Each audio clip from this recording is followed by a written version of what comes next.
Une minute, on démarre. Ah, ça y est, Stéphane Blanda, Stéphane vient d'arriver. salut, est arrivé. Bon, tout le monde est là. Donc, on démarre, il est 11h04. En général, j'avais dit 11h02, mais on est quand même pas mal. Donc, bonjour à tous et bienvenue sur ce webinaire conjoint entre RapidViews et Capgemini. On est ravis des RapidViews de faire ce webinaire avec vous. Merci. Donc, ce webinaire, c'est sur SAP BW, comment accélérer et sécuriser votre migration. Donc, je suis Jérôme Tocane, le CEO de RapidViews. Je suis accompagné de Julien Dugrip, notre CTO. Bonjour. Salut Julien, merci d'être là. De Frédéric Borde. Bonjour. Expert data SAP chez Capgemini. Et du retardataire, mon cher Stéphane, salut. Tu nous entends? Bonjour tout le monde. Bonjour. Qui est responsable donc de l'offre SAP chez Capgemini. Alors, ce webinaire devrait durer à peu près 45 minutes.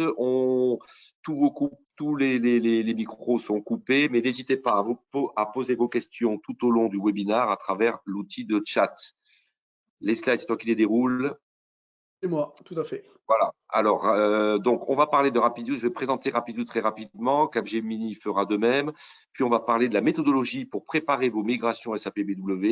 Et on vous montrera derrière comment la plateforme RapidViews a développé aujourd'hui justement des fonctionnalités qui permettent d'aspirer BW, de faire du data lineage et de pouvoir vous cartographier tous vos systèmes BW. Et on parlera aussi des fameux business content de RapidViews qui vous permet en plus d'accélérer le déploiement dans des solutions de type SAP DataSphere ou autre. On parlera de cas d'utilisation et on prendra l'ensemble de vos questions-réponses. Alors, RapidViews, on est un éditeur de logiciels. On est spécialisé sur les offres SAP Analytics. Notre objectif est vraiment d'accélérer le temps de déploiement de tout type de projet Analytics autour de SAP. On est bien sûr partenaire de SAP. Notre solution est certifiée par SAP et on a un certain nombre, bien sûr, de partenaires stratégiques dans l'écosystème autour typiquement l'USF, BARC et puis des différents types de forums en Allemagne et en Angleterre. Et on a différents partenaires, dont, bien entendu, on est ravis d'être partenaire avec Capgemini. Slide suivante. En gros, l'idée de RapidViews, c'est que dans le nouveau monde, S4HANA et tout type de monde qui est sur technologie donc de base in-memory, on s'est rendu compte que, bien entendu, vous avez tous le même socle commun de système ERP, donc derrière de tables sous-jacentes.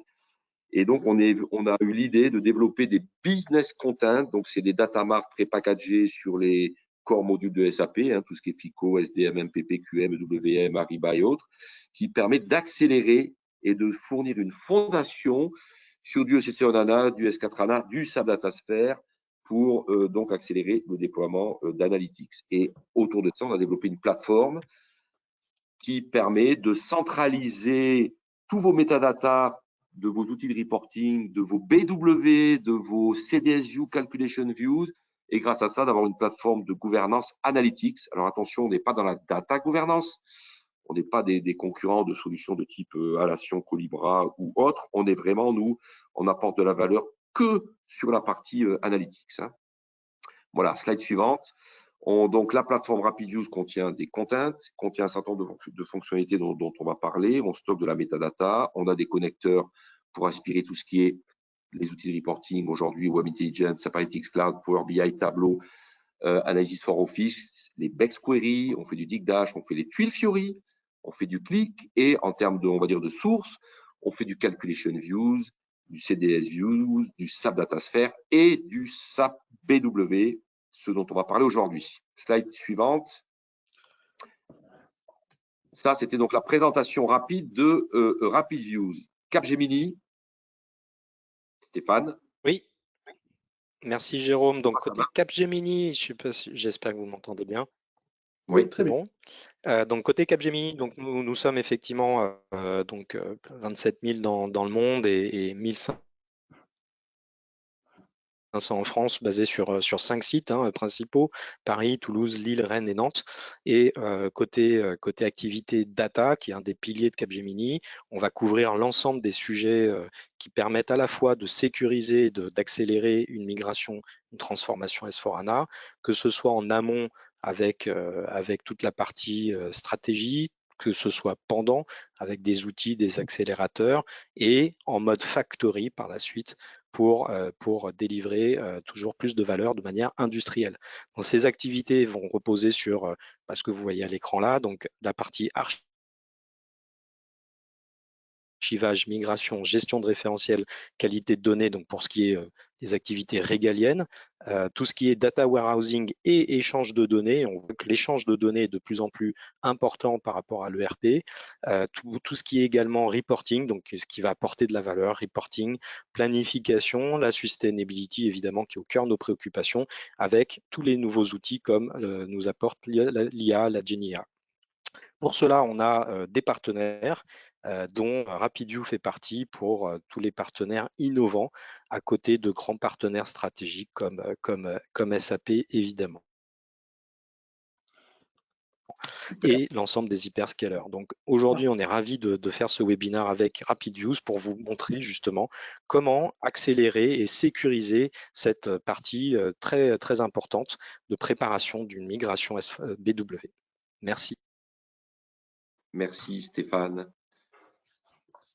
Donc, RapidView, Capgemini, l'idée, c'est vraiment d'être à la pointe de l'innovation dans le contexte de la BI, aider, nous, en tant qu'éditeur de logiciels, d'apporter de la valeur aux clients Capgemini dans leurs projets analytics et puis proposer des alternatives à l'existant et ce qui est déjà en place par SAP. Donc, on a des réussites communes. Donc, je sais qu'on ne pouvait pas mettre les logos, mais voilà, on a travaillé conjointement sur trois très belles références sur bien sûr des très grosses sociétés qui devaient migrer, et dans la migration S4HANA, qui ont utilisé nos contents RapidViews et notre plateforme et nos outils d'aspiration BW pour accélérer le déploiement de la partie analytics développée et mise en place par Capgemini. Slide suivante. Alors, méthodologie pour préparer votre migration SAP BW. Donc là, je vais passer la main à Frédéric. Frédéric, parle-nous un peu de tout ce qui est enjeu. Je prends le relais. C'est toi qui prends le relais là. Voilà, je prends le relais effectivement. Voilà, donc par quelques slides, je vais faire un survol des problématiques de migration BW et en mettant évidemment le focus sur les problématiques qui sont en rapport avec le sujet d'aujourd'hui. Voilà. Alors déjà une vision architecture d'une migration BW pour recadrer un petit peu le contexte et les options possibles, parce que voilà, donc actuellement maintenant on a plusieurs possibilités en cas d'une migration BW. Le BW peut être migré dans du S4HANA, dans la couche embedded analytique. Alors ça va plutôt concerner les reportings opérationnels ou bien les reportings qui ont une exigence de temps réel, mais évidemment ça va être limité aux reports qui ne consomment pas de données exogènes et non SAP. Voilà. Deuxième option, migration du BW vers la dernière version de BW, donc BW for HANA. Ça va plutôt concerner les BW d'origine qui ne sont pas encore sur HANA. Alors c'est une solution architecturale où bien entendu ça voudra dire aussi un outil tiers de reporting. Voilà. Et la troisième option, est d'utiliser ou de construire une plateforme data, alors qui peut être vraiment dédiée BI, mais pas nécessairement, qui peut être d'ailleurs une plateforme déjà existante chez vous ou une plateforme à construire, et qui peut s'appuyer sur de la technologie SAP, donc typiquement DataSphere associé éventuellement à SAP Analytics Clouds, voilà, mais aussi sur de la technologie non SAP avec différentes offres qui existent sur le marché. Voilà. Alors, va très vite jouer le contexte du système BW actuel, c'est-à-dire est-ce que c'est un BW sur ANA ou non, est-ce qu'on va y trouver des fonctionnalités de planning utilisant les moteurs natifs de BW dessus, donc c'est l'offre BPC ou IP. Quelle couche de reporting, est-ce qu'on est en natif BW ou est-ce qu'on a déjà des outils tiers? Et point qui n'est pas le plus négligeable, ce sont les systèmes qui sont connectés au BW, qui viennent puiser des données dans le BW. Et parce que si ces systèmes sont destinés à être pérennes, à ce moment-là, le projet de migration devra traiter la problématique de continuité de service de cet applicatif. Voilà, donc maintenant qu'on a vu l'aspect architecture, on peut passer à la suite, au slide suivant, le volet projet. Donc un projet de migration, c'est un projet classique de migration applicative, avec une grosse phase de préparation très importante sur laquelle on va revenir et qui va être l'objet principal de la présentation, jusqu'au passage en production. Alors je reviens donc sur la phase de préparation. En résumé, cette phase de préparation va donner lieu à un état des lieux du BW et de ses interactions actuelles. Donc, ça va être d'ailleurs le travail principal de cette phase. Avec les entrants complémentaires des objectifs de la migration, du scope et du contexte de cette migration. Typiquement, si le système source migre aussi, lui, en parallèle. Voilà, de tout cela va découler la trajectoire de migration, des sujets d'architecture technique, la problématique de la migration de données, oui ou non, problématique des tests, et de tout cela, ça va permettre de construire le planning en fonction des ressources. Alors, si on passe au slide d'après, alors tout cela est très détaillé dans ce slide Capgemini sur la phase de préparation proprement dite, où là, tout est repris par le menu sur les différentes thématiques, mais évidemment, c'est pas du tout l'objet de le lire ligne par ligne. Si on peut passer au slide d'après, mon point là est de mettre vraiment le focus sur cette phase d'état des lieux du BW qui va peut-être occuper 50% de la phase de préparation. Voilà. Et qui donc va être, si on peut l'accélérer, ce sera un point très positif. Voilà. Alors cet inventaire va être déjà un inventaire sur les objets BW eux-mêmes. Alors, que j'ai regroupé un petit peu par thématique, donc les data mart, dans ce sens que c'est la partie visible pour les key users pour construire les requêtes, donc c'est vraiment quelque chose à avoir bien en vue. Les systèmes sources et tous les systèmes sources, le système ERP qui est en dessous, mais souvent il y en a d'autres. On va avoir des données non SAP qui vont être rajoutées. Et système source avec le détail par taille, par table, et l'affiliation avec les data mart, d'où l'utilité des outils de lineage qu'on va voir plus tard. Voilà. Bien inventorier aussi tout ce qui est système connecté et export vers d'autres applicatifs, alors que ce soit via des objets BW OpenHub, mais ça peut être aussi des interfaces sortantes qui ont été développées en spécifique dans le BW. Un point aussi concernant les master data, à la fois en termes de contenu, de sources de données. Là, l'enjeu va être la comparaison avec les master data qui peuvent éventuellement déjà exister dans le système cible, quand bien même ce système cible n'a pas encore le périmètre du BW, mais il peut déjà avoir un certain nombre de master data. Les autorisations, les fonctionnalités et objets de planning, donc évoqués tout à l'heure, donc BPC, IP, parce que là, il y aura une problématique bien particulière pour la migration, puisque c'est non seulement du reporting, mais aussi un process, en fait. Voilà. Et enfin, si la cible de la migration reste dans le monde SAP avec soit du Datasphere, soit du BW for HANA. Là, il faudra descendre encore un peu plus dans les objets BW pour distinguer les objets compatibles HANA et déjà designés par SAP pour HANA, des objets plus anciens. Qui devront à ce moment-là très certainement conduire à une reconstruction dans le système cible. Voilà.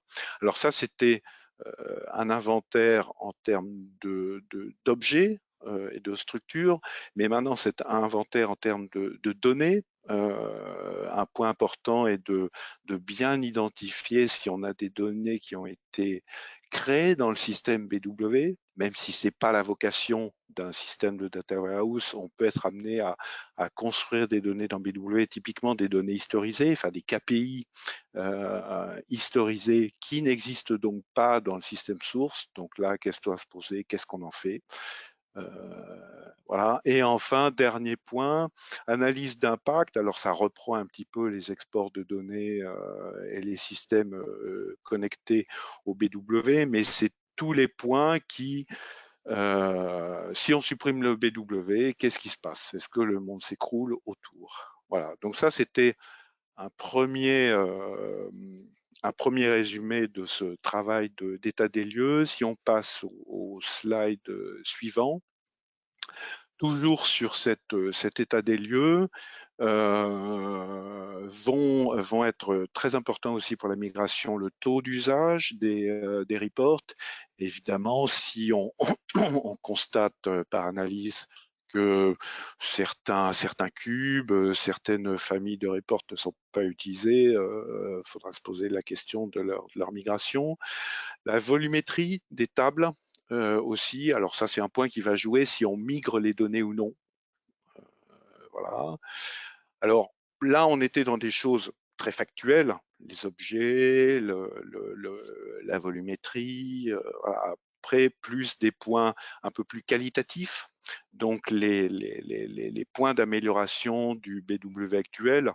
Dans un BW, on sait qu'il y a une faiblesse à tel endroit, alors qui peut être soit technique au niveau, par exemple, de l'outil de reporting, mais qui peut être aussi en termes d'exigence de temps réel qu'on n'a pas réussi à bien assurer avec le BW, ou des problématiques de performance, que ce soit en termes de durée de la nuit applicative, ou bien des requêtes. Voilà. Se rajoute à ça, parce que c'est un petit peu lié, les opportunités d'amélioration, c'est-à-dire que là, on peut profiter de la migration pour rajouter une partie de scope qui n'existait pas dans le BW. Voilà. Et tout cela, ça va permettre de construire la stratégie de migration que là, j'ai rajouté un petit peu par couche, parce que suivant que pour bien identifier est-ce que telle couche va changer ou non. Concernant le système source, est-ce que la couche de data warehousing est migrée ou non, la couche de reporting, et enfin, migration des données elles-mêmes. Voilà. Et on arrive au dernier slide. Voilà, donc écueils et difficultés dans cette phase d'état des lieux. On est toujours sur cette phase, ce travail d'état des lieux sur BW, avec un premier constat, une première remarque, c'est que ce travail, il est généralement très manuel. Voilà, il est très manuel, et qui dit manuel veut dire chronophage, il prend du temps, voilà. Et en plus, il comporte un risque de ne pas être exhaustif. On peut être passé à côté d'un paramétrage, d'un développement qui a son importance, mais qu'on n'a pas identifié. Voilà. Se rajoute à ça le fait qu'on peut ne plus avoir de sachants BW ou de gens qui connaissent bien la solution BW. C'est que maintenant, en 2024, on a des BW qui frisent la vingtaine d'années. Donc, les sachants BW peuvent avoir quitté la société ou bien avoir une vision partielle du BW. Voilà. Et troisième point qui peut ralentir aussi ce travail d'investigation, c'est la documentation, qui peut être carrément absente, je l'ai vu. Voilà. Et donc, en résumé, c'est vrai qu'un outil qui permet de faire un inventaire, enfin d'automatiser surtout, cet inventaire, cet état des lieux des objets BW, de construire une rétrodocumentation va nécessairement constituer un gain de temps, apporter du temps, et en plus va rajouter de la fiabilité dans cette analyse, parce que là, on peut être sûr que la couverture se rapprochera vraiment des 100%. Voilà.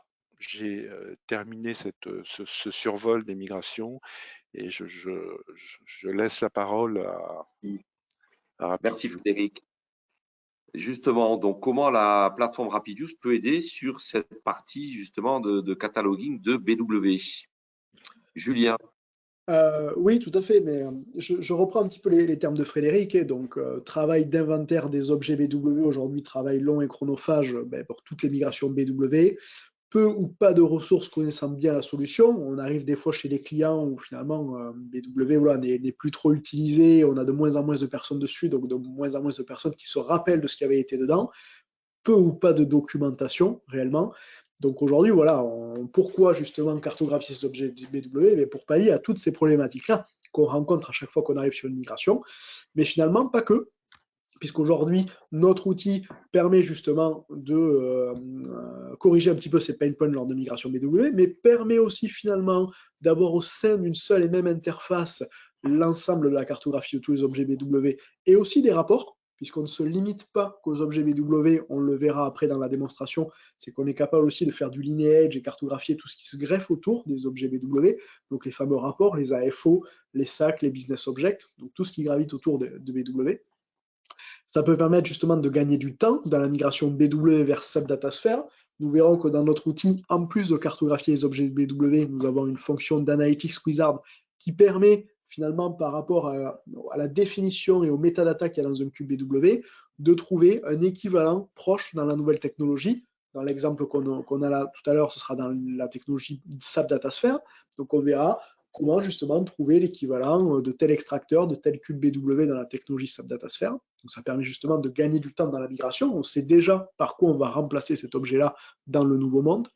Et ça permet aussi d'accélérer les développements de nouveaux projets, puisque bien entendu, comme on a une visibilité à 360 de notre contexte BI, de nos rapports, de nos objets BW, de ce qu'il y a dans SAP DataSphere, bien avec nos fonctions de lineage, d'analyse d'impact, on peut très rapidement bien savoir si une zone ou si un champ source est utilisé déjà dans un cube ou dans un report. Donc mettre à disposition ces objets-là des utilisateurs finaux sans avoir à perpétuellement refaire les développements ou redévelopper les choses. Donc aujourd'hui, la plateforme Rapidius nous permet justement d'accélérer et de fiabiliser les migrations BW, mais de permettre aussi de maintenir un peu plus efficacement les projets, la suite, quand on passe dans un autre outil. Exactement. Aujourd'hui, comment ça marche? Après, on va faire une démonstration de l'interface. Comment tu importes des composants BW dans ta plateforme? Alors aujourd'hui, on a développé des extracteurs. Donc les extracteurs, c'est un petit utilitaire, un outil client qu'on va déployer dans les environnements du client. Cet outil client va se connecter à BW avec le nom du serveur, un login, un password SAP. Voilà, c'est une connexion applicative à BW. Et cet extracteur va scanner du coup toutes les métadatas présentes dans BW. Donc on voit ici à gauche la liste des objets aujourd'hui BW gérés actuellement qui vont être cartographiés. On a d'autres objets qui sont prochainement gérés, tels que les transformations, les DSO et les infos sources, sont des choses qui sont en cours de développement. Voilà. Mais il y a déjà quand même un bon nombre d'objets BW qui sont gérés. Donc notre extracteur cartographie la totalité de vos objets BW, génère un fichier XML ou un fichier JSON, et c'est ensuite ce fichier que vous allez drag and dropper, utiliser dans notre application, et notre application se charge de parser et d'analyser toutes les métadatas, de cartographie, qu'est-ce qui est une dimension, qu'est-ce qui est un KPI, qu'est-ce qui est un cube, qu'est-ce qui est un ADSO, de faire le lineage entre les objets et de mettre tout ça en musique au sein de notre application. Et là, voilà, juste on voit sur l'écran, là, à droite, là, on voit la copie d'écran de ton interface d'intégration.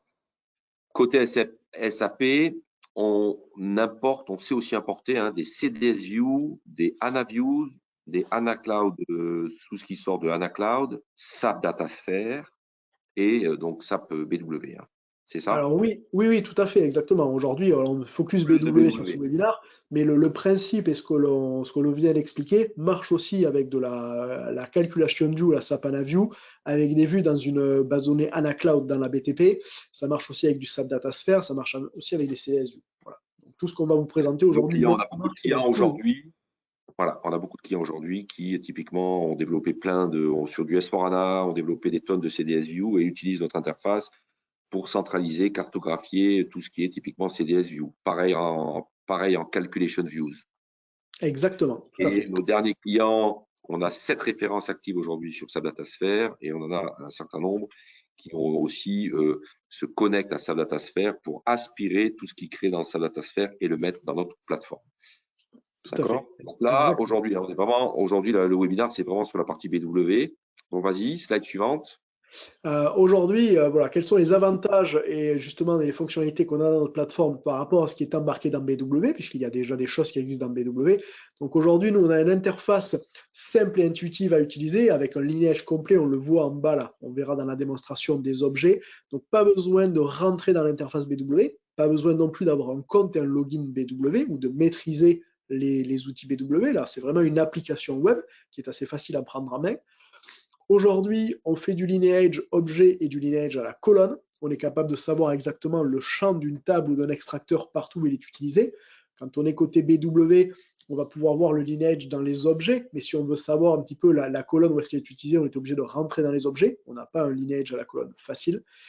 Notre lineage aujourd'hui est étendu dans notre application, c'est-à-dire qu'il s'étend à la BEX Query, au report SAP Analytics Cloud, au report BO Web Intelligence, au report Analysis for Office, alors qu'aujourd'hui, quand vous êtes dans le monde BW, quand vous ouvrez l'interface BW, bien vous voyez ce que vous avez créé dans BW. Vous n'avez pas de visibilité des reports SAC, des BEX Query, des reports AFO qui sont connectés à ces BW. Voilà. Et on a en plus développé des fonctions de cataloging et de hub qui permettent à un utilisateur métier ou un utilisateur un peu plus fonctionnel d'avoir une vision un peu, on va dire, simple, non technique de ce qui existe dans sa BI et des objets qu'il a à disposition. Aujourd'hui, quand on parle de BW, ce n'est que des, on va dire, des gens initiés qui sont capables d'aller dans les outils BW et de chercher, de voir et de consulter de l'information dans les outils BW. Voilà. Donc aujourd'hui, on a cherché à simplifier l'interface pour qu'elle puisse être ouverte à beaucoup plus de gens qu'à des initiés BW.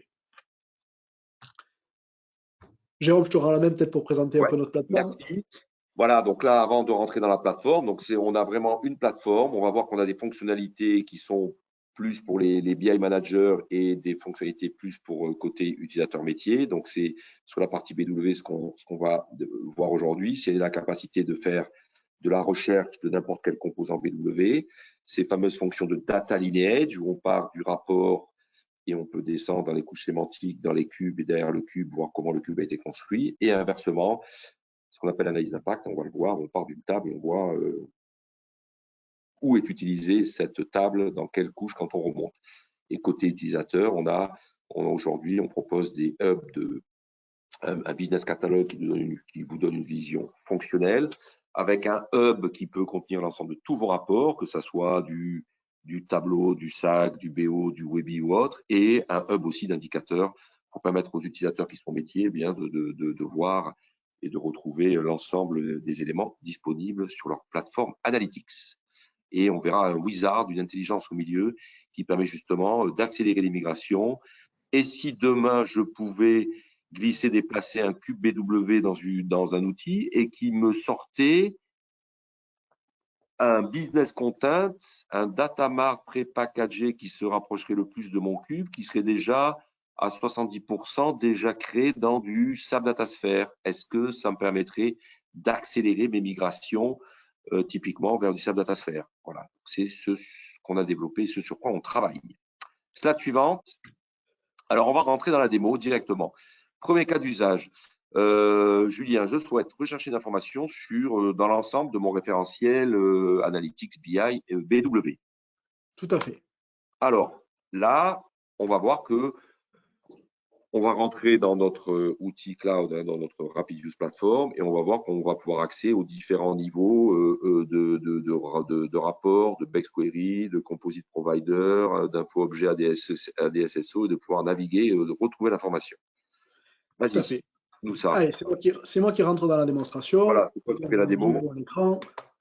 Voilà. Donc là, je suis connecté à ma Rapid Use. La plateforme Rapid Use. Juste, attends, avant que tu démarres, à nouveau, hein, en plus de nos business content qui apportent de la valeur sur d'accord, hein, sur du SAP Datasphere ou sur du S4, c'est une plateforme cloud qui aspire à nouveau que des métadatas. On est une plateforme métadata, il n'y a aucune donnée de l'entreprise qui est stockée à part de la métadata. Vas-y. Du coup, donc ma plateforme RapidUse, je m'y suis connecté là aujourd'hui avec juste, c'est une URL, un login, un password. Donc voilà, donc pas besoin de forcément avoir des accès sur tous les systèmes SAP ou BW de l'entreprise, juste une URL d'accès à cette plateforme, à ce catalogue. J'ai accès à mes différentes fonctionnalités. J'ai ici une barre de recherche, donc pour aller chercher n'importe quel élément dans mon référentiel BW. Alors, si je lance ici une recherche sur la totalité de mon référentiel BW, je vais pouvoir voir tous les fameux rapports et les BigQuery qui sont aujourd'hui connectés à mes objets BW. Et si je redescends un petit peu plus, je vais pouvoir voir tout ce qu'on appelle les composite providers qui sont à disposition ici dans mon système et que j'ai chargé depuis mon système BW. Et je vais voir un petit peu en dessous tout ce qui est mes info objects et mes ADSO, chargés aujourd'hui depuis mon système BW, voire je vais pouvoir avoir accès aussi à toutes mes data sources BW.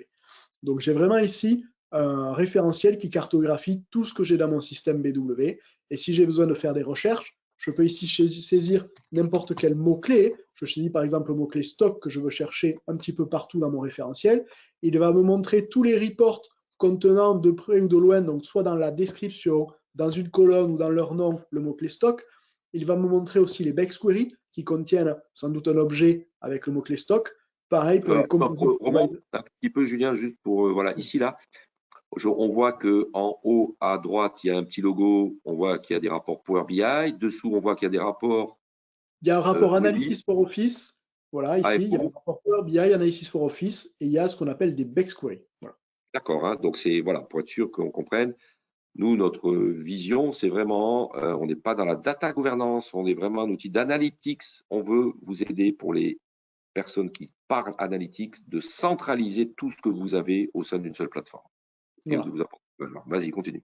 Et ensuite, on est capable de voir tous les composite providers qui contiennent ce mot-clé-là, toutes les info objects ou ADSO. Je peux aussi filtrer. Si je ne veux voir que mes info objects, voilà, je filtre pour ne voir que mes info objects. Je peux filtrer pour ne voir que mes ADSO. Voilà, donc je peux choisir aussi ici d'aller rechercher en direct plutôt dans cette catégorie-là, parce que j'ai affiché maintenant tous les éléments contenant le stock, mais j'ai peut-être un peu trop d'objets. Donc maintenant, je vais filtrer un peu plus précisément ma recherche sur ces types d'objets-là, voire je peux chercher ici dans les data sources. Voilà, donc là, j'ai vraiment accès à tous mes objets BW. Si jamais j'ouvre ici n'importe quel objet, je vais pouvoir ouvrir ici une BigQuery, voir le nom de sa BigQuery, je vais voir la liste des colonnes ici qui sont à disposition dans la BigQuery. Donc, je vais voir tout ce qui a été créé dans la BigQuery. Donc, je vois la liste de toutes les colonnes et on verra après les autres fonctionnalités qu'on va avoir. Mais déjà, vous voyez, je peux rentrer dans n'importe quel objet et avoir du détail justement sur cet objet, de comment il a été construit, quelles sont les colonnes à disposition, quels sont les KPI et les dimensions qui sont dans cet objet, s'il y a une description qui a été mise dessus ou pas. Voilà. Donc, je peux vraiment avoir du détail sur tous mes objets, sur toutes les métadatas de l'objet. Donc, pour continuer la démo, si on reprend un peu le fil la conducteur, vas-y, des slides. Maintenant, voilà. Quelles sont les données sources de mon rapport et ou de mes objets SAP BW? Tout à fait. Donc, j'ai un cube BW et tu vas vouloir avoir dans le détail. Et donc, on va arriver à cette fameuse fonction-là de data lineage où voilà, on est quand même très avancé sur ça parce que je crois qu'on est les seuls à faire ça sur la partie BW. Qui va permettre d'un rapport d'accéder à la couche sémantique et de descendre dans du détail. Vas-y, montre-nous ça. Tout à fait. Si je reprends ici ma plateforme, si je reviens sur la liste donc, de mes objets de mon référentiel, je vais aller chercher ici un de mes reports. Je vais prendre par exemple mon Stock Analysis Dashboard. Je vais prendre ce report-là. Alors attends, stop. Voilà, ici, pour expliquer ce rapport, mais ça pourrait être un rapport d'ailleurs qui est lié à autre chose que du BW, on a toujours des informations, on peut voir la description, dans quel business area il est. On voit une vignette du rapport et après, tu as des colonnes business data qui permet de voir dans quel domaine il est. On voit les colonnes et on a accès à ces fameuses fonctions data lineage et d'analyse d'impact. Et si on a un lien sur ce rapport, on peut cliquer et aller ouvrir le rapport en faisant de l'open doc et en réutilisant la sécurité de votre entreprise pour accéder à un rapport qui pourrait être ce que vous avez. Hein. C'est via un lien, on réaccède à votre plateforme, ça peut être un rapport Power BI, Webi, SAC, Tableau Software ou autre. Et donc, bien sûr, en réutilisant la sécurité que vous avez déjà mis en place. Tout à fait, exactement. Voilà, on voit ici que ce rapport, l'origine, c'est un Analysis for Office. Ouais. On voit qu'il a une description que je peux aller éditer. Si jamais je veux rajouter un complément d'information, si je veux mettre une autre description, voilà, je peux éditer cette description, si j'ai bien sûr les droits sur la plateforme d'éditer la description, mais je peux ajouter des commentaires, je peux préciser en fait ce à quoi sert ce rapport dans l'entreprise. J'ai son business area, on le verra après quand on présentera le catalogue d'entreprise. Le lien dont tu parlais, il est juste ici. Alors aujourd'hui, c'est un rapport Analysis for Office qui est un rapport Excel, donc on n'a pas de lien vers un rapport Excel, mais à partir du moment où vous avez des rapports sur une plateforme cloud de type SAP Analytics Cloud, SAP Web Intelligence, Power BI, on peut avoir le lien direct vers justement l'élément publié dans votre outil de reporting. La partie colonne ici, nous allons pouvoir voir la liste de tous les objets utilisés dans ce report. On voit ici qu'on a des KPI, qu'on a des dimensions, on voit la provenance de l'objet qu'on est derrière sur une BEX query. Donc on va voir tous les objets utilisés pour créer ce report. Et au niveau du lineage, on va pouvoir voir justement exactement d'où provient le lineage de chacun des objets. On voit qu'ici ce report est connecté à une BEX query appelée IM01 Q001. On voit que cette BEX query est connectée à un composite provider qui lui est connecté à 2 advanced DSO et derrière à 3 data sources, à une data source 2 LIS exactement. Voilà. Donc j'ai possibilité de voir exactement le lineage complet de ce report, à quels objets BW il est connecté. Donc ça, c'est la force aujourd'hui de RapidUse. Ce n'est pas un utilisateur final, ce n'est pas un administrateur de faire ce lineage, c'est à l'extraction des métadatas de BW que notre outil est capable tout seul d'automatiser et de reconstruire tous les liens entre les différents objets. Voilà. Donc ça, aujourd'hui, c'est vraiment notre force, notre intelligence d'arriver à cartographier au travers de notre outil toutes les métadatas qui proviennent de votre système BW. Et si demain, on a extrait des métadatas d'Analysis for Office, de Webi, de Power BI, et qu'en source de données, ils ont utilisé des objets BW, et on va être capable aussi de mettre un lien entre ces objets-là qui utilisent en source du BW. Donc ça, c'est nos fonctions de lineage. Très bien, merci Julien. Alors la fonction suivante, c'est un peu de l'autre côté. J'effectue une modification au niveau d'un cube BW et je veux savoir un peu quel est l'impact sur la couche de reporting. C'est le concept d'analyse d'impact où je pars d'une table et je remonte. D'accord? Donc, vas-y, montre-nous ça. Tout à fait. Donc là, ici, si je reviens sur mon référentiel, que je reviens, hop, alors, je vais chercher, allez, un cube, un 2LIS, une data source 2LIS 11. Si je prends cette data source-là, comme on parle d'analyse d'impact, je pars cette fois-ci d'une source de données. Donc, j'ouvre ici ma source de données, mon 2LIS 11. Et si je vais voir ici son analyse d'impact à cette source de données-là, il va pouvoir me montrer ici tous les objets qui sont connectés à cette source de données. Donc, je vois ici qu'au-dessus de cette source de données, j'ai 3 advanced ADSO qui sont connectés dessus, qu'il y en a 2 où il n'y a rien derrière et qui ne sont pas plus utilisés, qu'il y en a un par contre, le DSD10 qui est utilisé par un composite provider, et derrière ce composite provider, j'ai ici 6-7 BEX query qui sont connectés. notamment certaines qui ne sont aujourd'hui pas utilisées dans des reports, mais il y en a une ici qui est connectée et utilisée dans un report. Donc j'ai possibilité rapidement de voir, ben, tiens, quels sont les objets qui potentiellement aujourd'hui ne sont connectés à rien. Je vois ici peut-être 2 Advanced DSO, mais qui ne sont sans doute pas utilisés ou qui ne sont pas liés à d'autres objets. Je vois par contre ici que celui-là est très utilisé et important parce que derrière, il a un composite provider et une multitude de Bexquery qui sont connectés et qui l'utilisent. Et c'est tout l'intérêt de cette cartographie qui permet de savoir dans tout ce qui a été construit il y a un certain temps, qu'est-ce qui est réellement utilisé ou pas. Exactement, tout à fait. Voilà, ça permet vraiment soit de se dire, je pars d'un existant, j'ai mes 5 requêtes ou mes 15 reports d'entreprise, et bien voyons voir par rapport à tous ces reports les sources, donc tous les objets descendants et qu'il va me falloir récupérer ou migrer, ou peut-être me dire, j'ai ce data source-là, il est très important, ben voyons voir en top de ce data source, qu'est-ce qu'il utilise, et là peut-être me rendre compte que finalement, en top de ce data source, il y a un report, 6 Bexquery, un composite provider, mais que j'ai ces 2 advanced DSO qui sont peut-être facultatifs à reprendre dans la migration parce que finalement rien ne les utilise. Voilà. Exactement. Voilà. Super, merci. On avance. Donc, suite à ça, maintenant, je suis nouveau dans mon entreprise. J'aimerais bien connaître qu'est-ce qui est disponible sur la partie SAP BW et voir aussi peut-être l'état des rapports dans mes différentes divisions. Est-ce qu'il y a moyen voilà, j'arrive. Qu'est-ce qu'il y a dans mon entreprise en termes d'analytics et en termes de BW? Est-ce que vous avez un business catalogue? Et si vous pouviez centraliser à nouveau l'ensemble de tous vos rapports, que ce soit du Power BI, du SAP, du BO, du tableau et autres, et si derrière vous pouviez centraliser ici, comme font certains déjà de nos clients, l'ensemble de par business ARA, de voir l'ensemble des rapports, mais derrière les rapports, il peut y avoir des cubes BW, il peut y avoir des tonnes de CDS View, il peut y avoir des tuiles Fiori, il peut y avoir des Calculation Views, avec certains composants dans du S4, du ECC, d'autres dans du SAP Datasphere. Donc, ça part dans tous les sens, vous le savez. Si vous êtes là aujourd'hui, c'est que vous savez que c'est un vaste sujet. Et si tout pouvait être centralisé à un seul endroit, est-ce que on pourrait gagner du temps à tous les niveaux? Voilà. Donc, montre-nous ça, Julien. Tout à fait. Donc là, je reviens ici sur ma plateforme. Je reviens à la page d'accueil. Je vais pas switcher plutôt sur mon business catalogue. Donc voilà, ici, donc là, on switch un peu côté avec une vision, un métier un peu plus business. tout à fait. Ce business catalogue est entièrement configurable aujourd'hui. Il est propre à chaque entreprise. Donc, c'est-à-dire quand j'installe ma plateforme chez un client, j'ai un business catalogue vierge et je vais pouvoir définir, moi, de créer mes propres business areas. Dans ce cas de figure, j'en ai créé une sur la partie sales et une sur la partie MM.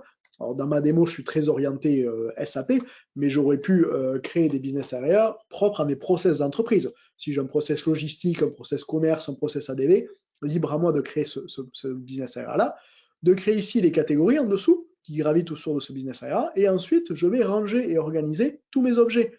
Quand je parle de mes objets, vous voyez, je retrouve mes reports, mes Bexquery, mes composite providers, mes info objects, mes data sources. Donc, je vais pouvoir organiser en fait tous les objets de ma BI au travers de mes process ou directions ou services d'entreprise.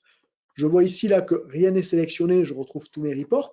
Si je clique ici sur les commandes, mais automatiquement, je retrouve seulement les reports qui ont été rangés dans cette catégorie, donc qui sont afférents aux commandes. Pareil pour la partie Bexquery, je vais retrouver seulement 8 Bexquery par rapport à toutes celles que j'avais dans mon système, puisque j'ai ces 8-là qui font référence à la commande. Et pareil pour mes data sources, mes info objects, mes ADSO.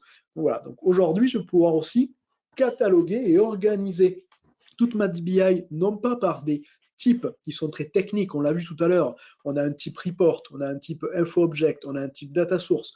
Ça, c'est technique, ça parle au BI manager, ça parle à l'informaticien, mais ça ne parle pas forcément à l'utilisateur final. Ensuite, il va vraiment utiliser le report. Donc là, par contre, je propose de classer, de faire un business catalogue d'entreprise vraiment orienté par rapport à ma vision de l'entreprise, mes process, mes familles, mes directions. Voilà. Et je peux naviguer comme ça et mettre à disposition cette interface d'un utilisateur pour qu'il puisse savoir quand il arrive ou quand on l'onboard dans l'entreprise, qu'est-ce qui est à disposition sur la commande, sur la livraison, sur la gestion des stocks. Voilà. Qu'est-ce qui existe aujourd'hui? Si tu cliques sur un rapport, ça trouve le détail comme tout à l'heure, c'est ça? Tout à fait. Si je clique ici sur un rapport, je switch comme tout à l'heure sur le nom du report, sa vignette, le lineage, l'analyse d'impact. Je peux rentrer dans le détail du report. On revient, tout est lié, tout est voilà, toutes les fonctions d'analyse d'impact et de data lineage sont disponibles en partant d'un rapport, d'une couche sémantique, d'un BW cube, d'une CDS view, etc. etc. hein. Exactement. Derrière, en plus de ce catalogue de report, j'ai derrière qui découle de ce business catalogue un Analytics Hub et un KPI Hub. Si j'ouvre ici mon Analytics Hub, vous voyez, je retrouve ici à gauche mes fameuses business areas qui me permettent de filtrer comme je l'avais tout à l'heure dans mon catalogue de rapports, sauf qu'ici, je suis vraiment orienté sur mes reports. Donc, j'ai un hub de reports où je vais pouvoir très rapidement voir l'ensemble de mes reports. Je vais pouvoir, comme tout à l'heure, filtrer ici, vous voyez, sur la commande et voir mes 3 reports que j'avais tout à l'heure sur ma commande. Je vais pouvoir voir ici la typologie des reports à disposition. Je peux aussi filtrer en me disant, tiens, moi, je ne veux me concentrer que sur les reports Power BI. Donc aujourd'hui, je vais filtrer uniquement sur mes reports type Power BI. Voilà, je limite la recherche sur mes reports Power BI. Non, je veux voir que mes reports Analysis for Office. Voilà, donc possibilité de naviguer et de faire des recherches uniquement dans la partie report. Ça, c'est plutôt pour l'utilisateur final qui va avoir besoin d'utiliser des reports, qui va chercher ce qui est à disposition dans son entreprise, qui n'a pas du tout envie de voir ou de parler de BexQuery ou d'InfoObject. Voilà. Si je switch sur la partie KPI Hub, j'ai un petit peu la même vision. Toujours pareil, je peux filtrer ici par type de report ou par business area comme on l'a vu, sauf que ici, je vais pouvoir chercher des KPI. Donc là, je vais voir ici les KPI. Donc si je me dis, tiens, voyons voir ce que j'ai qui gravite autour de mes stocks, ben voilà, j'ai 37 KPI aujourd'hui autour des stocks, quantity total stock, issue total stock, unrestricted stock. Dans quel report ces KPI sont utilisés?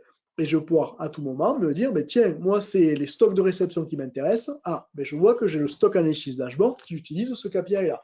Bien, je vais aller ouvrir ce report, je vais aller voir si ce report déjà me convient en termes d'utilisation.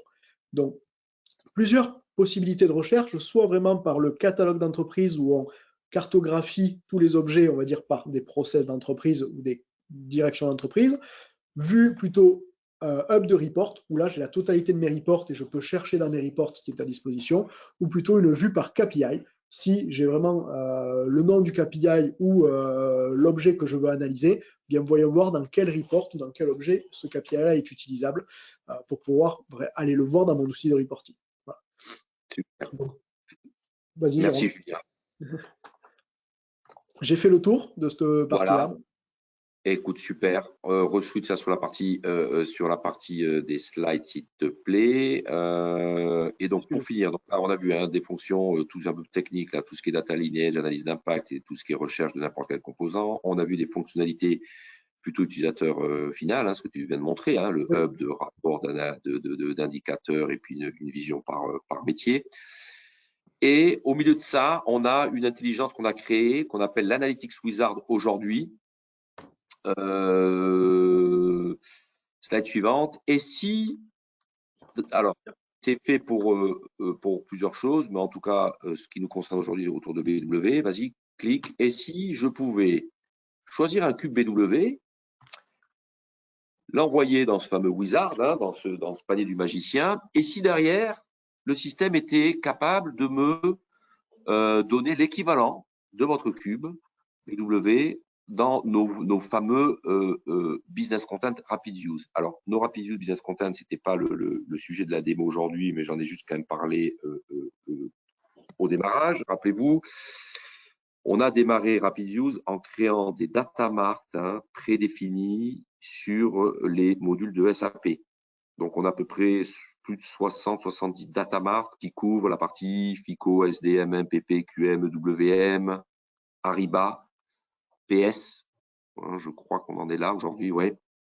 Et beaucoup de nos clients donc, utilisent ces fameux data marts directement sur du ECC ou du S4HANA. Ça marche en temps réel. Donc, vous êtes un client, vous voulez utiliser votre outil qui s'appelle Power BI, Webi, SAC ou Tableau ou autre. Vous voulez avoir une forte couche sémantique, utiliser donc un outil de reporting avec des couches sémantiques pour accéder à du temps réel sur du S4. Ça, on fait ça très, très bien. On a des clients qui ont acheté nos contents rien que pour ça. Et si derrière, vous voulez le faire sur du SAP DataSphere, eh bien, on est certifié, on a tout redéveloppé, nos contents, qui sont donc sur du CDS View Calculation Views et la technologie SAP DataSphere. On a tout redéveloppé donc sur cette plateforme. Donc, un cube BW est une intelligence qui, par définition, sous-jacent d'un cube BW, c'est quand même un certain nombre de tables SAP. Comme nous, on a développé nos fameux datamart, eh bien, on est capable, sur un cube BW, de vous donner son équivalent dans notre technologie au plus proche et vous donc permettre de ne pas partir d'une feuille blanche et d'utiliser nos datamart prédéfinis pour avancer. Donc, une des options, c'est de les utiliser dans du SAP Datasphere. À nouveau, on est très fiers, on a 7 références sur SAP Datasphere qui utilisent nos contents. Donc, ça veut dire que derrière un cube BW, eh bien, vous êtes capable d'installer à la vitesse de la lumière nos datamart sur du SAP Datasphere, parce que c'est déjà conçu et déjà certifié. Et derrière, option 2, si vous souhaitez sortir du monde aller faire du data lake et puis accéder à vos systèmes de stockage, eh bien, vous pouvez bien sûr après exporter ça dans n'importe quel type de système de stockage. Et la puissance des RapidView, c'est que en entrée, il y a des centaines de tables. En sortie, il y en a beaucoup moins parce qu'on pré-package avec nos vues de tables de fait, de tables de dimension, nos datamart. Ça veut dire que toute l'intelligence est pré-packagée et digérée. Et donc, il y a moins de tables en sortie et ça permet d'avoir un transfert plus petit et d'avoir une intelligence qui est calculée dans SAP. Et après, si on veut faire du data lake, eh bien, vous la sortez sur vos systèmes cloud. D'accord? Slide suivante. Donc, vas-y, Julien. Slide suivante, ça c'est le résultat aujourd'hui d'un de nos wizards, par exemple, où on a drag and droppé dans ce wizard, donc dans le panneau de droite, des objets provenant d'un cube BW, ou directement un cube ou une BigQuery. Et derrière, en fait, le wizard a calculé, nous donne ici une recette en nous disant qu'il y avait 4 objets dans ce cube BW, l'item, le delivery date, le delivery quantity et le name, et qu'il a trouvé aujourd'hui, ici on le voit dans la liste de gauche, plusieurs objets dans le content qui peuvent répondre à ce besoin-là. Donc il a trouvé un datamart qui s'appelle delivery, un datamart qui s'appelle order book, une vue de fait qui s'appelle delivery, une vue de fait qui s'appelle order book, ainsi de suite. Et il me propose dans chacun de ces objets, il me propose tous ces objets-là pour, entre guillemets, pallier ou correspondre à mon wizard, à mes 4 objets. Donc il me propose aujourd'hui tout ce qui existe dans le content RapidUse pour justement répondre aux besoins, si j'ai besoin d'avoir un cube, un Advanced DSO ou une BigQuery, avec ces 4 items-là. Voilà. Donc, ça veut dire qu'un cube BW, si on est en train de me dire qu'on peut aspirer un cube BW et il peut nous donner un équivalent dans du SAP Datasphere en utilisant nos contents, nos datamart prédéfinis. Tout à fait, parce que quand on aspire un cube BW, on connaît par le lineage comment il a été construit. Donc on redescend dans le lineage et on connaît donc tous les extracteurs qui sont source de ce cube. Vu qu'on a le lineage à la colonne, on connaît exactement la colonne dans l'extracteur qui a été utilisé pour ce cube-là. Et donc du coup, bien cette colonne-là, on la retrouve. Après, on a un système de mapping et on a un algorithme assez complexe qui permet justement de chercher et de retrouver justement cette colonne dans le content RapidUse avec la même source et de proposer. Alors, on propose plusieurs solutions, puisqu'il n'y en a jamais une qui est parfaite. Donc, du coup, on propose plusieurs solutions derrière, mais en tout cas, on est sûr, nous, que la source de données qui était tout en bas du cube BW, c'est la même source de données qui est utilisée dans ce datamart, dans cette vue de fait. Exactement ça. Quand on drag and drop dans ce wizard, au sorti, il nous propose plusieurs chemins possibles que vous voyez à gauche. Donc, c'est un peu comme les itinéraires dans Google, dans Google Maps. Et à partir de là, chaque client choisira son chemin. Vous avez tous des problématiques différentes. On est vraiment là, vous voyez, pour essayer de centraliser et vous donner des pistes. Et comme on a ces contents qui sont en place, ça va vous permettre de partir d'une fondation qui existe et d'aller beaucoup plus vite dans l'implémentation de vos solutions. Donc, ce que vous voyez là est quelque part une alternative, bien sûr, au fameux BW Bridge que propose SAP. Mais on travaille avec SAP, on fait beaucoup de meetings avec SAP. SAP est aussi très intéressé par ce qu'on propose. SAP a certifié nos business contents dans sa datasphere, donc on n'est pas du tout en concurrence. Vous imaginez que RapidUse innove et qui est encore une petite société, bien entendu, on n'est pas du tout en compétition avec SAP, on ne se permettrait pas, et au contraire, on est vraiment un partenaire et on travaille aussi avec les équipes de SAP qui voient notre offre comme une alternative à la partie bridge et est très intéressé, nous suit de près et travaille avec nous pour voir justement l'évolution de ce qu'on fait, parce qu'en gros, SAP, hein, vous l'avez bien compris, que veut SAP? SAP veut que vous, clients, vous restiez le plus possible dans son écosystème, on ne peut pas les blâmer, et donc est intéressé par tout type de mécanique qui permettrait le plus rapidement possible, entre autres, de rester et de switcher d'un BW vers des systèmes de type SAP DataSphere. Voilà, ça c'est dit. Slide suivante, Julien. Les bénéfices très rapidement parce qu'il est 11h59, on n'est pas en avance. Donc voilà, vous avez compris, notre plateforme, on est capable d'aspirer tout type de rapport et de vues, dont BW. Donc aujourd'hui, vraiment, le focus était sur la partie BW. Mais on a des clients qui utilisent notre plateforme que pour. On a des clients sur du S4, ils ont des tonnes de CDS View et ils sont ravis d'utiliser cette plateforme rien que pour la partie des CDS View. On a des clients qui, eux, ont des tonnes de rapports de type Webby qui switchent vers du SAC ou du Power BI. Et donc, ça permet aussi de centraliser, de voir toute la partie data lineage sur le reporting classique. Aujourd'hui, on a poussé sur la partie BW. On a vu la partie Search Data Lineage. C'est vraiment la partie la plus utilisée, on va dire, pour les BI managers. Et puis, côté utilisateur, slide suivante, Julien. Oui. Voilà, hein, tout ce qui est le hub de rapports, d'indicateurs, la partie business process et slide suivante, la partie justement, on en a parlé de ce fameux wizard qui va vous permettre plus rapidement de switcher d'un BW vers typiquement nos data marts dans du SAP DataSphere ou demain pouvoir switcher et sortir vers vos propres data lakes. Voilà, on avance. Cas d'usage. Alors, on a aujourd'hui de grands groupes et de beaucoup de clients qui nous font confiance quand même. Hein. On a 7 clients sur SAP DataSphere déjà aujourd'hui. Donc, on est vraiment très, très content de cette partie-là. On a une dizaine de clients qui utilisent nos contents sur du S4HANA et une trentaine de clients qui utilisent notre plateforme RapidUse pour aspirer, centraliser, migrer, ce dont on a parlé aujourd'hui avec des grands clients comme les différents noms qui s'affichent à l'écran. Slide suivante. Sur un cas précis, vas-y, Julien. C'est pour moi plutôt.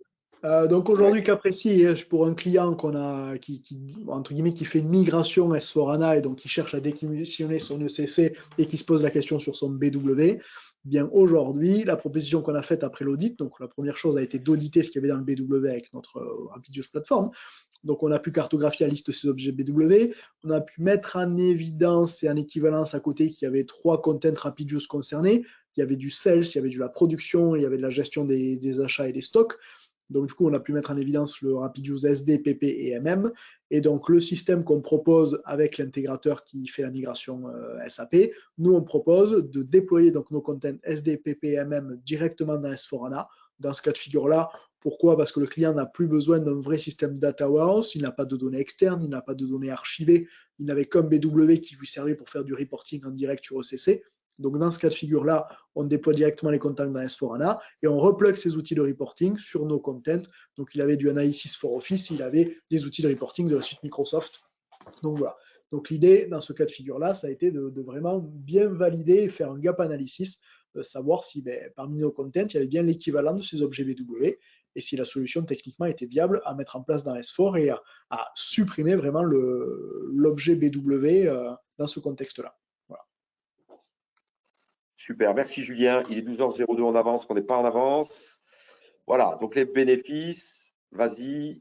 Quelques bénéfices aujourd'hui, inventaire d'objets SAP BW, on le voit, 80% de temps gagné. Aujourd'hui, en une journée, on est capable de connecter l'outil, de lancer une cartographie des objets BW. Quand, pour exemple, pour des petits existants BW, on passait plus de 5 jours à ouvrir tous les objets, à renseigner à la main qu'est-ce qui était utilisé, pas utilisé. Aujourd'hui, voilà, on a un vrai gain de temps avec cette plateforme. En termes de documentation, on va automatiser la documentation. Aujourd'hui, c'est-à-dire que dans la plateforme, vous allez pouvoir retrouver la liste de tous vos objets, comment ils sont gérés, comment ils sont orchestrés, le lineage, une description de chacun des objets. Voilà. Donc, on va pouvoir clairement automatiser la documentation et la rendre accessible à tout le monde dans une interface moderne. Centralisation de la donnée, on facilite l'onboarding et la vision globale du référentiel BI. Plus besoin d'aller dans les objets, dans les couches BW pour savoir qu'est-ce qu'il y a dans sa BI. Et on va accélérer le temps de développement de nouveaux rapports.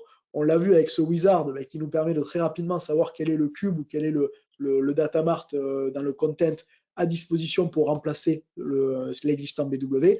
Et en plus, ça va éviter la redondance. Donc, c'est-à-dire que si aujourd'hui 2, 3 X cubes BW sont toujours en correspondance le même datamart ou le même cube dans sa datasphère, ben on va éviter de refaire et de démultiplier les développements. On va pouvoir justement essayer de rationaliser les développements et les composants dans la nouvelle plateforme. Bien entendu, en termes de sécurité, ben le fait d'automatiser toutes ces tâches, ça évite aussi les erreurs humaines. On le voit, et des fois, on a des fichiers Excel à rallonge pour auditer le contenu d'un BW. On n'est pas à l'abri d'un mauvais copier-coller, d'un objet qu'on a oublié d'ouvrir. Voilà. Donc, l'avantage aussi d'automatiser ça et de laisser, entre guillemets, des outils faire cette partie audit, c'est d'éviter les erreurs possibles. Voilà. Merci. On va prendre l'ensemble des questions-réponses juste avant. Slide suivante. Voilà, n'hésitez pas on peut faire ces fameux prototypes d'époque entre 1 à 3 jours sur la partie BW. Donc, n'hésitez pas à nous challenger. La meilleure, voilà, on est prêt au challenge. On fait ça tous les jours. Donc, n'hésitez pas à faire des prototypes pour qu'on puisse vous démontrer la valeur de notre solution. Slide suivante.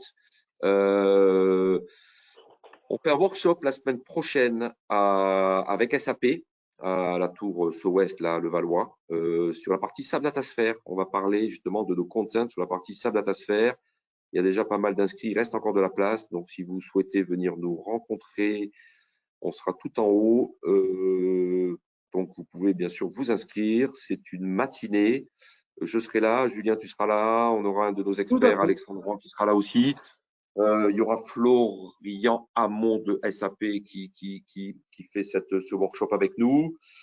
Voilà, n'hésitez pas à venir donc la semaine prochaine. Et puis, si vous ne pouvez pas, on sera ravis j'espère, de vous accueillir la semaine d'après à la convention USF Rapid Use à un stand à Lille. Et on a un client, Sunstar, qui va justement nous parler de l'implémentation des business content sur du SAP Datasphere un client qui extrait la donnée d'un S4HANA Public Cloud. Ça aussi, on sait faire, on a pas mal d'expérience. Voilà, slide suivante. On arrive sur la fin. Merci. Il est 12h06, on a un tout petit peu débordé parce qu'on a démarré aussi un peu en retard. Merci à vous tous. Est-ce qu'il y a des questions-réponses? Alors, il y a quelques questions. C'est toi qui as la liste des questions. Il y a quelques questions. Voilà, on est là pour vous. N'hésitez pas. Vous recevrez dans tous les cas cet après-midi la présentation qui a été effectuée. Et puis à nouveau, on est quand même vraiment dans je trouve, de l'innovation qui apporte vraiment de la valeur. Ça peut vous paraître trop beau pour être vrai. On l'a déjà entendu, mais non, personne ne fait du data lineage sur BW. Eh ben, écoutez, ben oui. On s'y est mis et on a travaillé ça, entre autres, plus nos contents. Donc, et puis, on a surtout des très belles références des clients qui sont ravis d'utiliser nos technos. Et aujourd'hui, à chaque fois, voilà, on met nos clients en relation avec vous. Vous pourrez discuter avec eux en direct et ils vous diront exactement quelle est la valeur de nos solutions. Y a-t-il des questions, Julien? J'ai quelques questions, oui. Je pense peut-être certaines auxquelles on a répondu au fur et à mesure, mais on va les repréciser. Comment votre référentiel est-il connecté à notre système? Alors, ça, on en a parlé un petit peu au début. Aujourd'hui, le référentiel n'est pas connecté directement en fait au système du client. Comme je vous l'ai dit, au début, on a un extracteur, un utilitaire qu'on vient déployer donc, dans un environnement sur un poste client, un peu comme un client lourd BW. C'est cet extracteur qui va se connecter à BW avec un login, un password SAP, et derrière, qui va générer la cartographie, générer un fichier JSON ou un fichier XML. Ce fichier est totalement clair. Vous allez pouvoir l'ouvrir, contrôler ce qu'il y a dedans, vérifier qu'il n'y a que de la metadata. Et derrière, c'est ce fichier qu'on vient importer dans notre repository. Donc, il n'y a pas de lien direct entre notre outil et vos systèmes. Voilà. J'ai une deuxième question. Puis-je rechercher des données dans un rapport? Alors, comme l'a dit Jérôme tout à l'heure, comme il l'a précisé, on fonctionne essentiellement sur de la metadata. Donc, on peut rechercher des données, comme je l'ai fait tout à l'heure, un mot-clé, c'est-à-dire le nom d'une colonne, le nom d'un report, dans la description du report, dans un objet qui est utilisé par un report. Par contre, je ne pourrais pas rechercher le nom d'un client dans la liste des clients. Voilà, je n'ai pas accès à la donnée. On ne stocke que de la metadata. C'est vraiment, voilà, on ne stocke pas le contenu de vos colonnes. Hein. Tout à fait, exactement. Voilà. Ça, c'est important de le dire. Et puis, justement, on veut pas, il y a une barrière qu'on franchit pas, hein. On est sur la metadata et il est hors de question que dans notre plateforme, en termes de sécurité, on ramène de la donnée client, hein. Ça marcherait pas. En tout cas, c'est pas ce qu'on fait aujourd'hui. Tout à fait, exactement. Et en revanche, les règles de calcul, en revanche, voilà, toutes les règles de calcul qu'on a dans un rapport ou dans un QBW ou dans un datamap ou autre, ça, en revanche, on a les règles de calcul qui sont ramenées dans nos mécaniques de lineage. Tout à fait, voilà. Si on a une champ calculé dans un cube, on va voir que c'est une formule et on va voir la formule qui a été utilisée dans le champ calculé. Donc, on va pouvoir faire une recherche sur le nom de cette formule. Si je fais chiffre d'affaires multiplié par quantité moins remise, si je fais une recherche sur le mot remise, le mot chiffre d'affaires, le mot quantité, je vais pouvoir trouver. Voilà, tout à fait, exactement. J'ai une autre question. Quels utilisateurs peuvent se connecter à la plateforme? Alors aujourd'hui, à la plateforme Rapidius, n'importe quel utilisateur, elle est complètement indépendante de vos systèmes. Vous n'êtes pas obligé d'avoir une licence ou un compte SAP pour accéder à la plateforme. Ça, c'est propre à la licence, on va dire, Rapidius. Et aujourd'hui, on l'a vu, hein, on a plusieurs types d'utilisateurs. On va avoir le développeur, le BI manager, qui va plutôt devoir accéder à tout ce qui est lineage, analyse d'impact, ou directement à la partie wizard pour voir quels sont les objets pour sa migration. On peut avoir une population aussi d'utilisateurs finaux qui vont avoir accès au Analytics Hub et au KPI Hub pour chercher, eux, de l'information au travers des reports ou des BEX-queries mises à disposition des utilisateurs finaux. On peut avoir aussi un directeur de service qui veut savoir qu'est-ce qu'il y a comme report accessible pour son service, qui veut cliquer dans le business catalogue et dire, voyons voir autour de la gestion des stocks, autour de la gestion des achats, quels sont les reports à disposition. Donc aujourd'hui, n'importe quelle personne peut être amenée à accéder à l'application. Nous, on n'a pas de restriction par rapport à vos licences SAP ou par rapport à vos outils de reporting. Voilà. Donc, il n'y a pas de restriction pour l'accès à la plateforme. Et derrière, il y a une autre question qui est sous-jacente. Comment est gérer la sécurité? Alors aujourd'hui, chaque utilisateur qui se connecte a un login et un password à l'application. Et derrière, on va pouvoir restreindre les fonctions qu'ils vont pouvoir faire dans la plateforme. Tout le monde, bien entendu, ne peut pas importer des données. Tout le monde ne va pas pouvoir modifier la commentaire ou la description d'un rapport. Certaines personnes, peut-être, n'auront accès qu'à la partie Hub. Hub et Business Catalog et n'auront pas accès à la partie lineage ou analyse d'impact pour ne pas polluer en fait d'informations techniques un utilisateur final. Voilà. Donc les accès sont gérés par des logins passwords et après par l'ouverture ou pas en fonction du profil ou de la personne à des fonctionnalités de la plateforme. J'ai une question qui vient juste d'arriver. Puis-je charger les données à partir de plusieurs systèmes? Alors oui, tout à fait. C'est vrai qu'on ne l'a pas vu, parce que je ne l'ai pas montré dans ma démonstration. Mais aujourd'hui, quand je charge mes données, il me demande sur quel référentiel je veux le charger. Je peux créer autant de référentiels que je veux. C'est-à-dire qu'aujourd'hui, je suis la compagnie, par exemple, Rapidius, et je crée un référentiel de dev, un référentiel de prod.